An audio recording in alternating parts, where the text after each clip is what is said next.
Welcome back. You may not know her by name, but you will definitely recognise the voice. Keren Minshull has provided the soundtrack of a generation, from jingles to one iconic anthem and some groundbreaking pop music. From catchy advertising tunes... Soldier on with cargo, soldier on, soldier on. Every home needs topic to keep your loo clean, fresh and blue. Every home needs topic. To a little-known jingle that would turn into a mega anthem. Come on, give us a hand. Give us a hand. Come on, give us a hand. Let's make it grand. 30 years ago, Australia's Bicentennial was celebrated, with Keren Minshull and Rick Price leading a chorus of celebrities into the Red Centre, urging us all to make it great in '88. Celebration of the nation.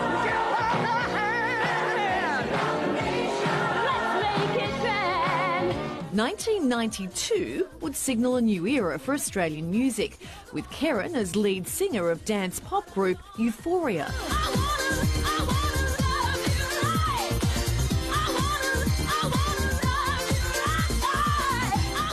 Love You Right was an instant hit and #1, and unlike anything Aussies had heard before. Their second dance single, One in a Million, was just as popular.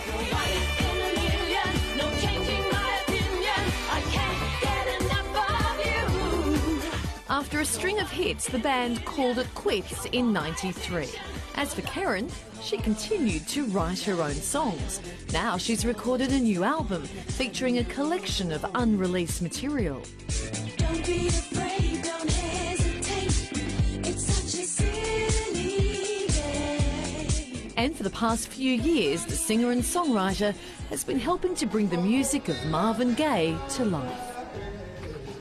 Well, Keren Minshull joins us now. Hi, Keren. Hi. Lovely to see you. Hello. Fabulous looking back at that. It's at all of lovely to that. see it, yeah. Isn't it amazing? Can we start with the celebration of a nation? How did that become such a celebrity-charged song? It looked like anybody who was anybody was involved. All the celebrities, they got them up to the top of what was called Ayers Rock then. It was not Uluru, and it was a bit controversial because the Aboriginals really didn't want us there. They were very concerned that we were going to, hurt their consecrated land. So there was much respect, a lot of respect. We were very careful. It was so memorable, right? Even looking back at it now. What was it like there with all those celebrities? Because it was sort of party times 30 years ago. It must have been a great after party there. We were staying in a hotel that was kind of in the middle of the desert, and they flew all the food in. Ricky May would sing around the piano at night, and we stayed there for a few days. It was just beautiful. But there were some celebrities that didn't want to be in the studio with the not real singers. Angry Anderson refused to sing his part because the session singers in his eyes were not real singers. So he wouldn't come into the studio when we were there. Did that include you? Did he? I was the main singer. Rick and I were the two studio Absolutely. singers. Yes. We hadn't started at Bondi Lifesavers in a rock band, so in his eyes we weren't the real deal. So even though I was slugging gear into Smoky Room 6 nights a week, I think I was paying the dues. No, at the time he didn't want to sing his bit if we were in the same studio as him. That's extraordinary. That's extraordinary. And did you know at the time how big that was going to be? I remember as a school kid, everybody knew the words to it, everyone was singing it. Really? Yes. No, I had no idea. It was just another jingle to me, just one in a million, as they say. All right, then came the success with Euphoria, of course. The debut single, Love You Right, seemed to achieve overnight success. That's how was it like that for you? Is that how it felt? It was a little too fast, actually. Yeah. I was asked to come in and sing a song. It was just another jingle to me, really, just a large one. And the two gentlemen that put it together were very clever businessmen who were very powerful, and they didn't have to answer to anyone. So it was an experiment to see if they could bypass the radio and get a #1 hit without using radio whatsoever, because the DJ was coming to the forefront in Europe, and it was quite apparent that the radio wasn't keeping up with the music. They were still playing Dragon and Cold Chisel, but in the nightclubs they were into that doof type music. So consequently, they launched it on East Street. The film clip was done pretty much without me in it, just lots of pretty people miming to my voice.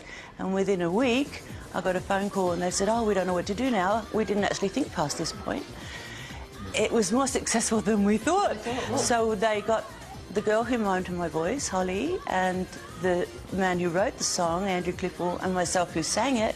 They got the three of us in and decided we very quickly put a band together and do the second clip immediately and get you featured as a singer. OK, well, let's take a look at the original. This is the first Love You Right, the original clip. Let's have a look. Yeah, I think I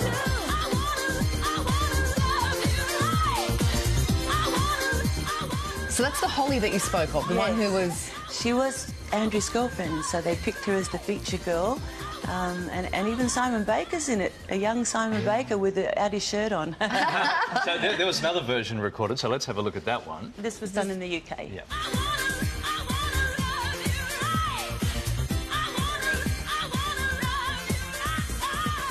OK, so that's you there, right?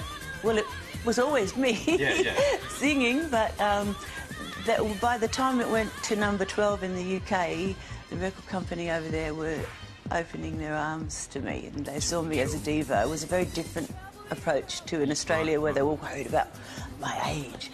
But in the UK, they just embraced me. So we did another film clip for the UK and that's the first time I've ever seen it. It never got released here. Oh, really? Wow! Are you kidding me? Yeah. Well, there you go. Quick. Someone did some good research.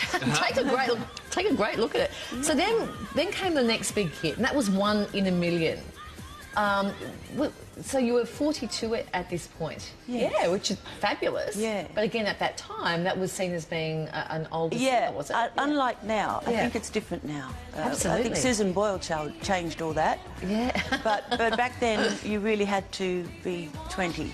Yeah, so, right. And so they were a bit concerned about that. But it worked. Having a dancer like Holly, who was magic, she was very Marilyn Monroe, she had this kind of chemistry about her.